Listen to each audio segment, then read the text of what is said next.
So we're doing some practice problems for review, and on this one, everybody else here has already worked it. So there's a couple ways you can do it. Some people multiply this all out and then use the quadratic formula. But another brilliant student came up with another way that I think is going to be more efficient. And so if you, instead of multiplying it out, add the 3 to the other side, multiply by the 2 to get rid of the 1/2, and now just square root both sides. And remember that we want all possible solutions. And so we're going to get the positive square root and the negative square root. Then we can just add that 2 to the other side. And I think this will be more efficient way of solving this one than using quadratic formula. So we're going to get another shot up here. Let's see if we can, again, we're solving this. So we have 2x cubed minus 2x squared is equal to x minus 1.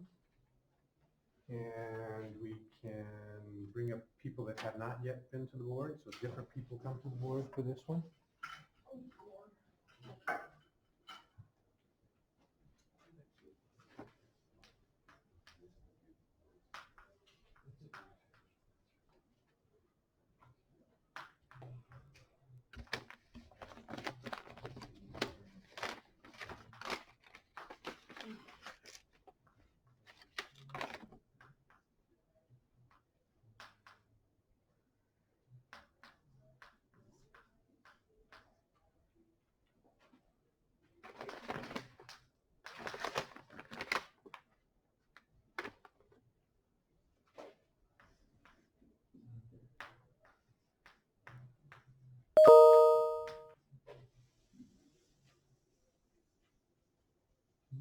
I'll try to factor by grouping. I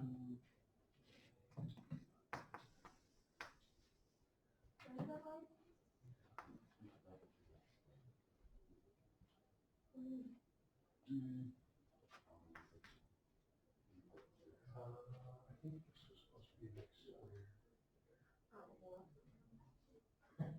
But it will be in the end. I mean, either way. Yeah, it wasn't initially, I agree. So we're looking to factor by grouping here. So I'll bring everything to one side of the equal sign, because you have to make it equal to 0 if we're trying to solve. And so we can subtract the x and add the 1. So if we pair these up, hopefully we can find the greatest common factor between each pair.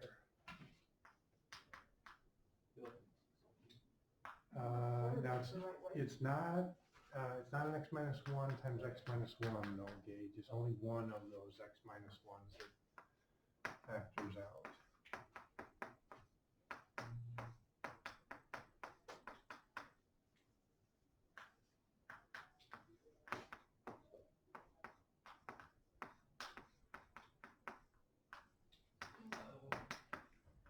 I think I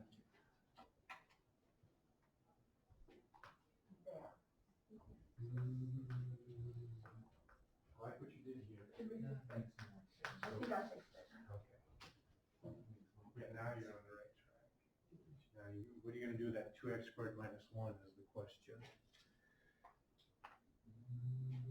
Get a little too creative there. So this was good right here. Now, they have a common factor of x minus 1. If we factor out the x minus 1, we'll leave behind 2x squared minus 1. Oh, this is good. Oh, yeah, that's good. Now, that doesn't factor like this. I think you're better off, since there is no x term, just take 2x squared minus 1 set it equal to 0, and just add the 1 over, divide by 2, and then square root both sides. Try that.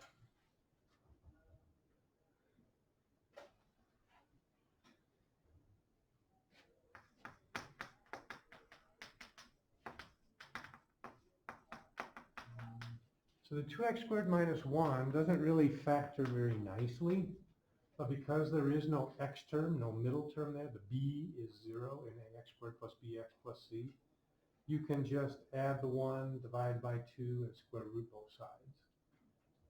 So So there's another strategy we can use with quadratics.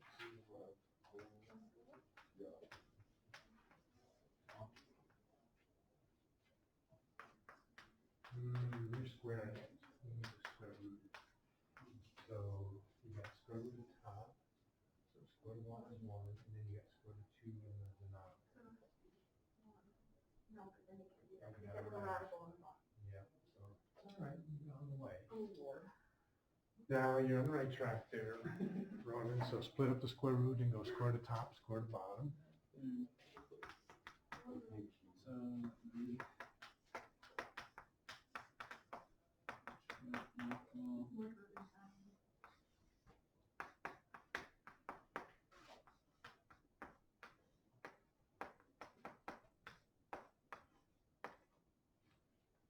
And then we have to rationalize that, so we're gonna multiply top and bottom by square root of 2.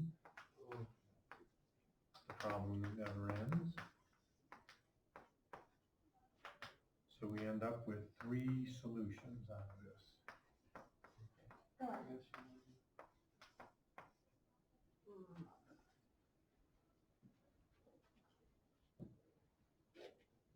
You got it. It took us a little while, but we got it. Makes sense?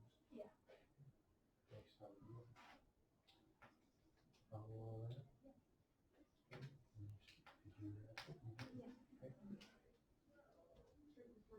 Yeah. Hope you just puts that one in upgrade. Okay. There we go.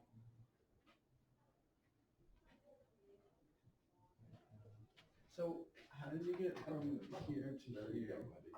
So what we have right here is that the x minus 1 is a common factor. And so we're factoring that x minus 1 out. Oh, okay. And then what's left, so it's like you're taking out this x minus 1. And what's left is the 2x squared from here and the minus 1 from there. Okay. So it's just one x minus 1. A lot of people want to call that x minus 1 squared. And you can see it's kind of weird, but you can distribute and get back to where you came from. Yeah. So this times this gets you back to there, and this times this takes you back to there. Okay, so you just have to think of this as like x minus a number. Yeah, so it's really, the minus sign is what separates it into 2 separate terms. And then each term has 2 factors, 2 things that are multiplying each other. Yeah. We're pulling out the one they have in common, the greatest common factor. Okay. To train your eye and your brain to see that the right way. Questions on that? Okay, let's try another one. And we'll bring the original group up. Actually, let's bring up whoever hasn't been up there yet, so we'll get everybody up here eventually. So we have 4x squared minus 7x plus 3 equals 0. So we're going to solve that one.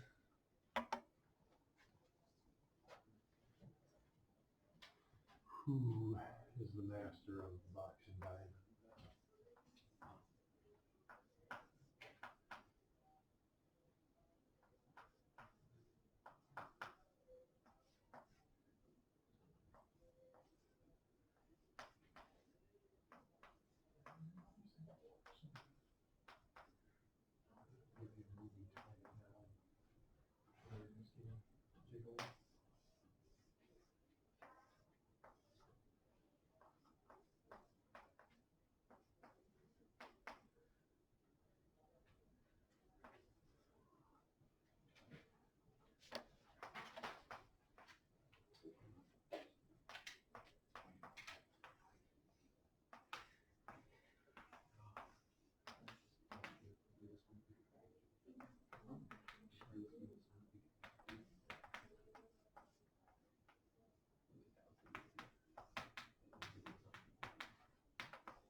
It's not 12x squared, you're looking at Oh, that's what's good for me. Thank you. I don't do this often enough that I remember this way. So that I did have, that's gonna be X. There we go. So that'll be the -3. And we're good. Thank you.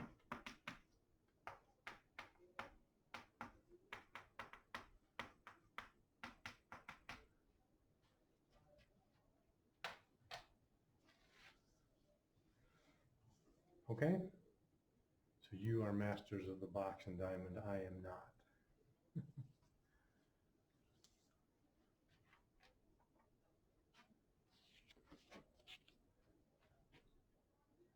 Looks good.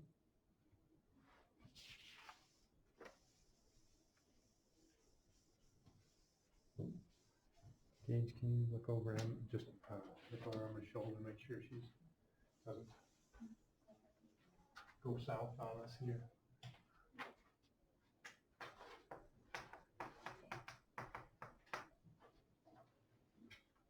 Back to the very original, did you get it, Emma? Yeah. Okay, back to the very original group. You try this.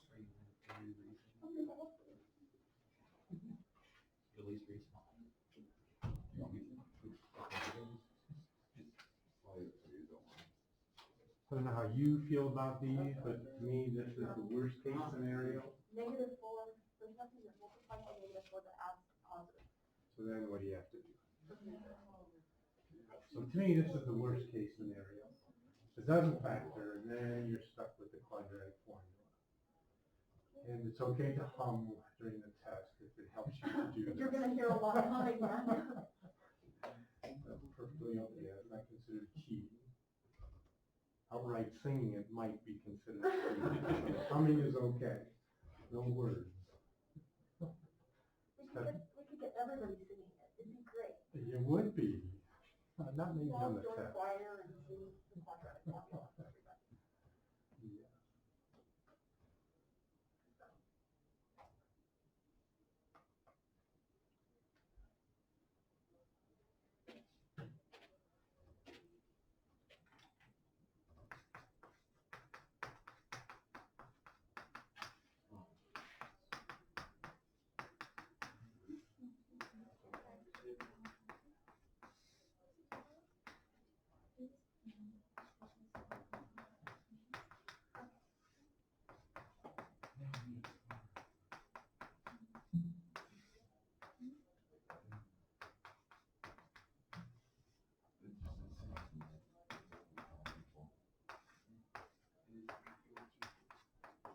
-2 + or -2 √2.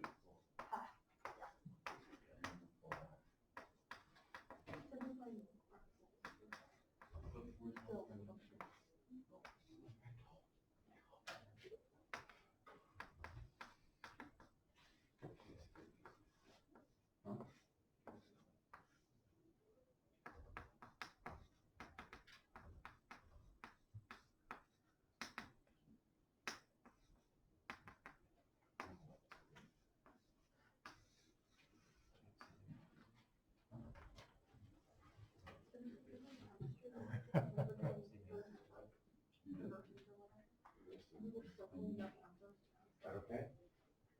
Yeah. I just absolutely wrote down the grass and circle confirmation. So you're pulling that apart, writing that as two separate fractions with the same denominator, and you can cancel each fraction independently.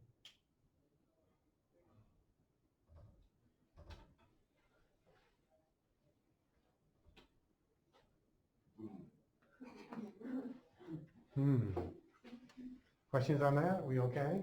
Yeah, I got it. Maybe. So, just to process a little bit Thursday, because you guys were the guinea pigs. So I was gone Thursday and Friday, and my goal was to just kind of make a practice run now where I could try to fix things in, because if we go tier 1, then that's probably how I'm going to teach instead. I'm not really comfortable being here with 25 to 30 people in the classroom for 55 minutes at a time. So I wanted to kind of play around with it.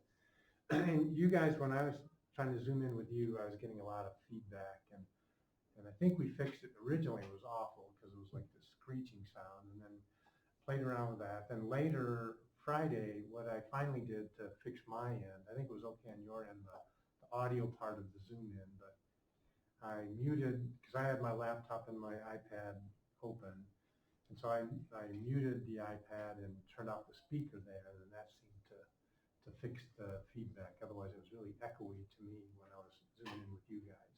But that's really not your issue. How did you feel like that it worked? Was it okay on the Zoom thing, answering questions and that? Okay, and then what we did later too, instead of, in later classes, instead of trying to play the video off of the big TV, what we went to Friday was just people opening up their own Chromebooks and just looking at it there, because then I think it's a little easier to read. I think it was pretty small print to try to read from a distance, even with the big TV there. But if it's just on your Chromebook in front of you, I think that is a little bit more manageable. And my idea would be, if we do go tier 1, that I'd still be available after school.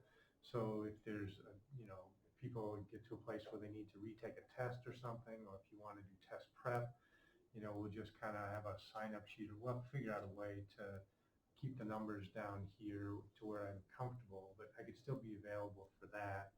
And then we could still, hopefully, if we stay on our same schedule, which we won't know for sure, we could still do our testing on Fridays where, there's plenty of room, and I think that's a pretty safe environment. So that's my idea. So I was just practicing that on Thursday and Friday. I felt like I learned some good information from that, and I don't know if you guys had any suggestions, if you think of a way to make that work better, or what did work or didn't work.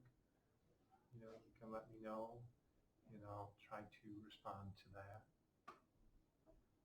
Okay, questions on the homework? Anything from the first review you would like to see worked or clarified?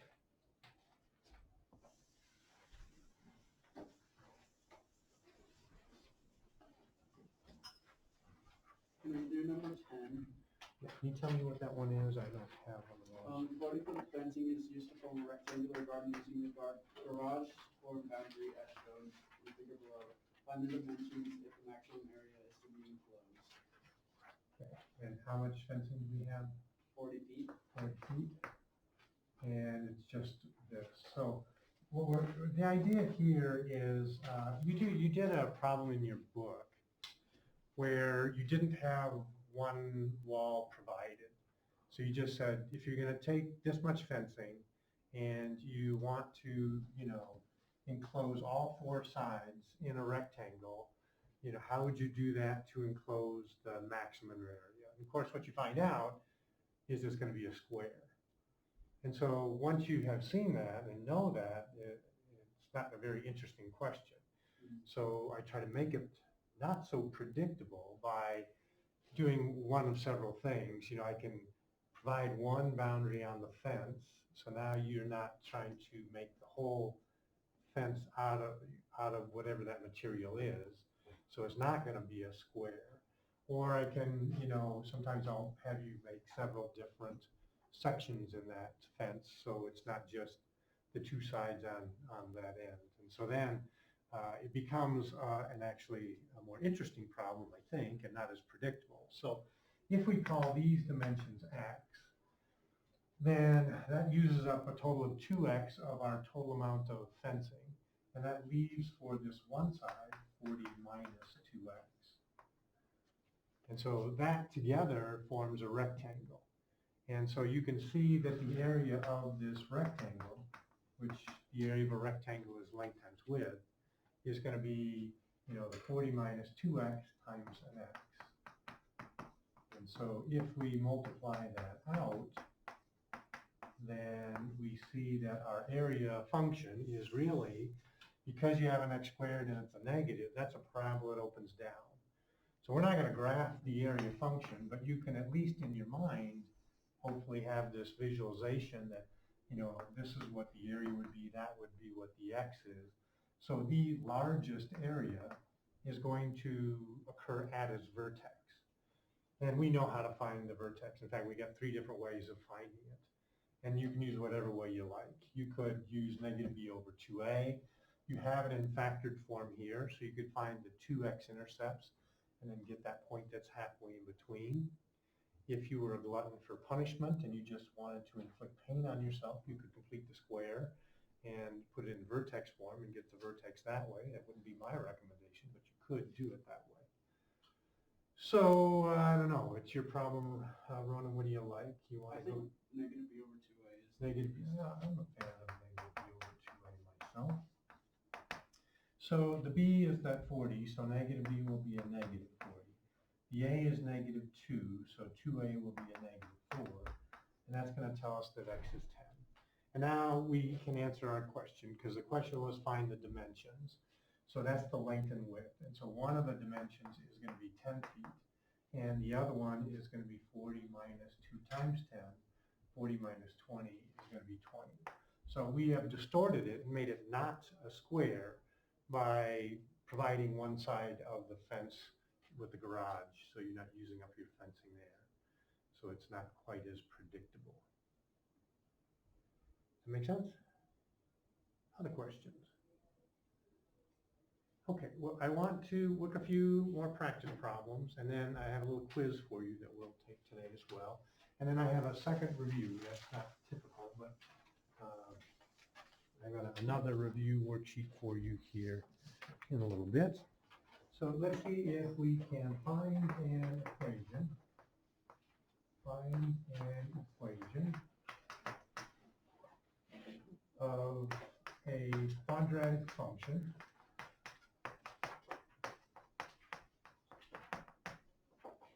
and then we're going to do a few different types of problems here.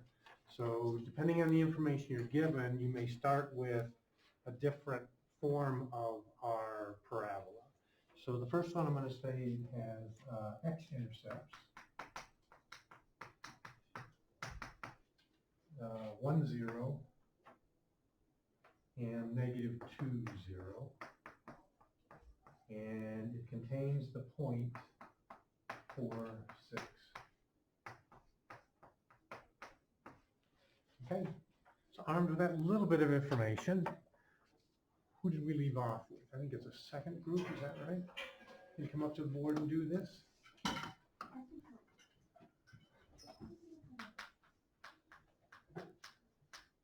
So since you know the x-intercepts, which form of parabola? Remember, we have three different forms: standard form, vertex form, factored form. Which form of a parabola is going to help your case here? Factored form, right? So you're going to start with factored form. And so because you know the x-intercepts, you should know that r and s. And we're going to try to solve that for the a.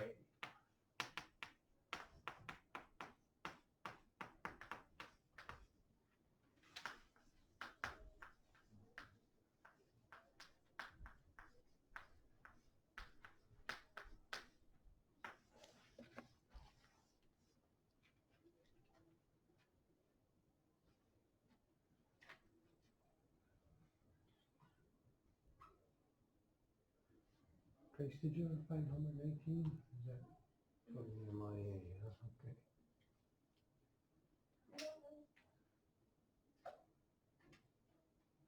Oh, I like it when we all agree.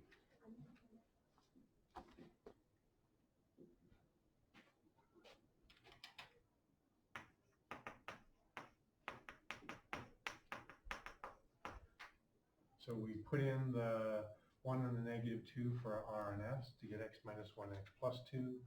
We use the point as a value of x and y. So 6 goes in for the y. We're going to try to find out what the a is. And so it looks like 3 times 6.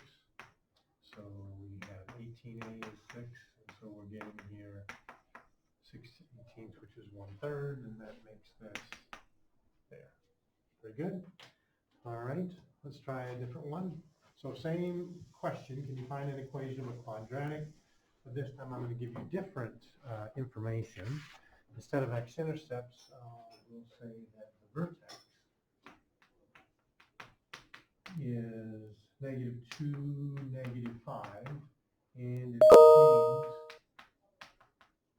the point, say the point, -1, -7. So I think we're up to, is it the third group that's coming up now, our straggler group? Ones that tried to avoid coming up as long as they possibly could.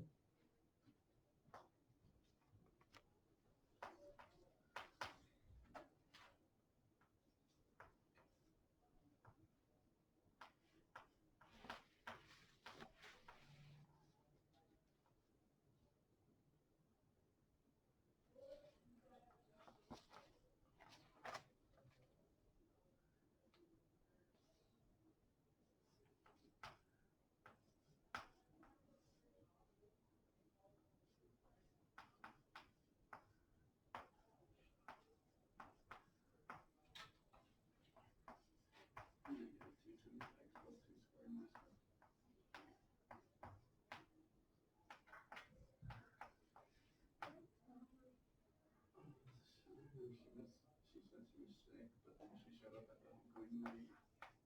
But she had missed practice for most of the week.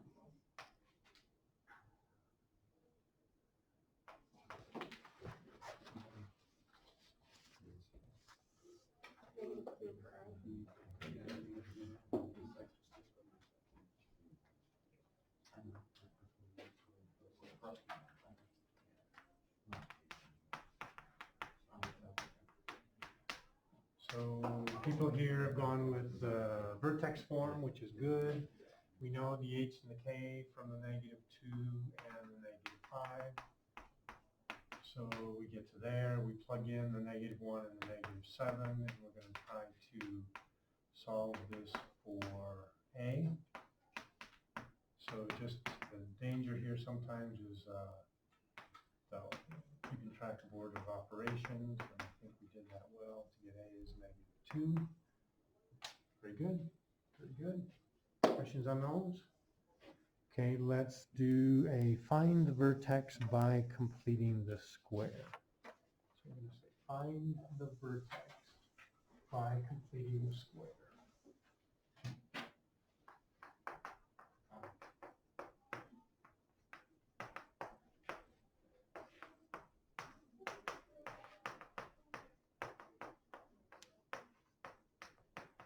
So let's jump right into the challenging ones.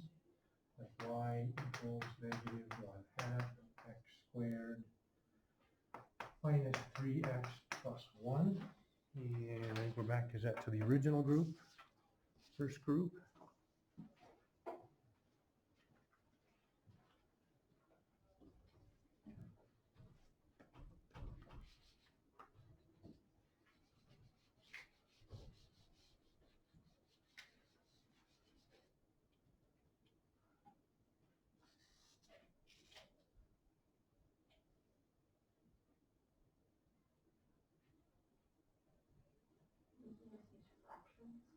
Oh, geez, I'm sorry. Does this have fractions in it?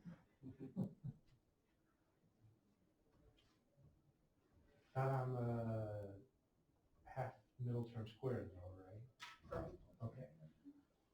So it's a trade-off.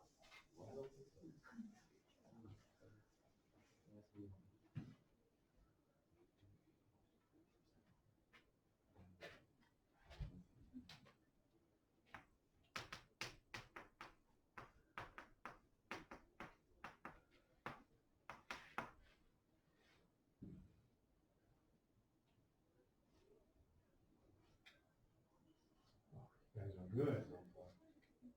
Yeah, the only thing is, because that -1/2 times 9, that would be adding in -9/2. So you have to add.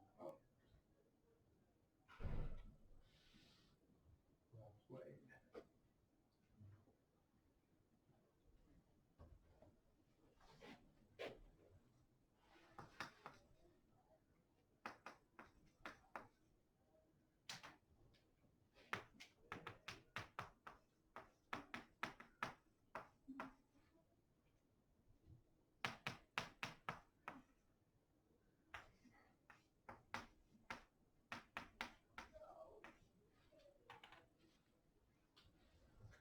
fractions and all. And don't forget to tell me what the vertex is after all that work. Wouldn't it be, x squared minus 6x? Well, when we factor this negative out of these terms, it's going to change the sign of both of those. I have just a real quick question for you. When our book says like int x, like int. That means the greatest integer function. Oh, okay. That's the one that Yeah, looks like yeah, a double bracket. Yep, okay, cool, thanks. Okay, questions on that? Okay, I heard a little grumbling about the fraction. I think we'll see if we don't get a little bit more grumbling on this next one. Oh, exciting. That was like a fraction warm-up. Oh, yes. So same direction. This time we'll get 2x squared. Oh, did I not have one more? You can do better than that. Let's do minus 3x plus 2. And let's find the vertex by completing the square. And what are we up to? The next group?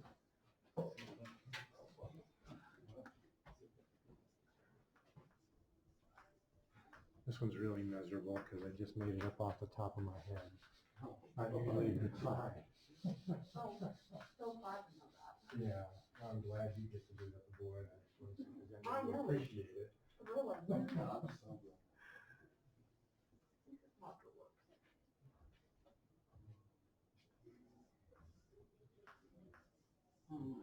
Oh my gosh.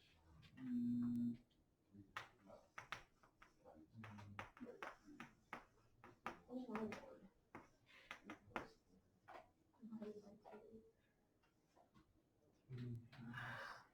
Times 2. No, divided by 2.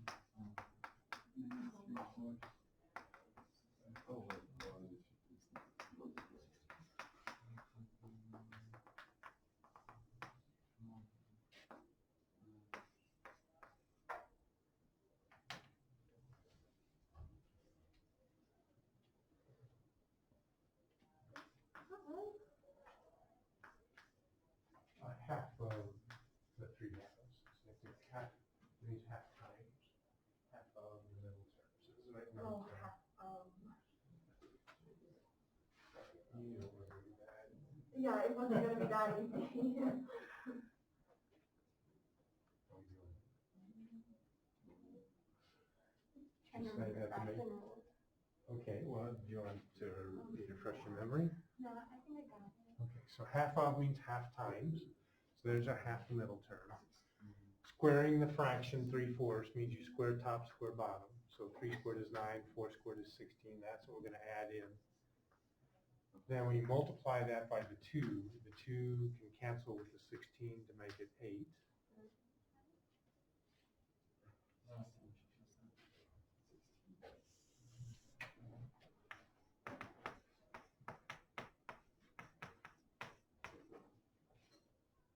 Let's see, this is going to be 16 eighths and a negative 9 eighths. Did I do something there? Or is that 7 eighths? 3/4 times 2 is. I got the first part right.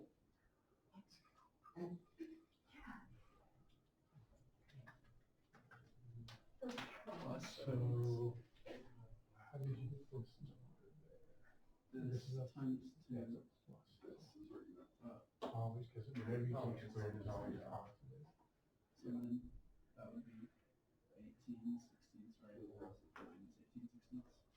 Well, what happened to the original 2? Oh, plus 2. And then that would be 32 sixteenths plus 18 sixteenths would be 50 sixteenths. One's negative, one's positive. Oh, so I guess I can.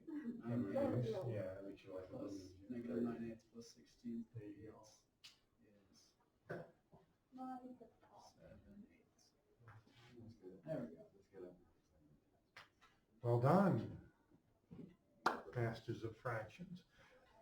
I'm going to stop you here, and you can take out a fresh piece of paper. We'll do a little little quiz. I'm gonna stop the camera so I don't give away the quiz too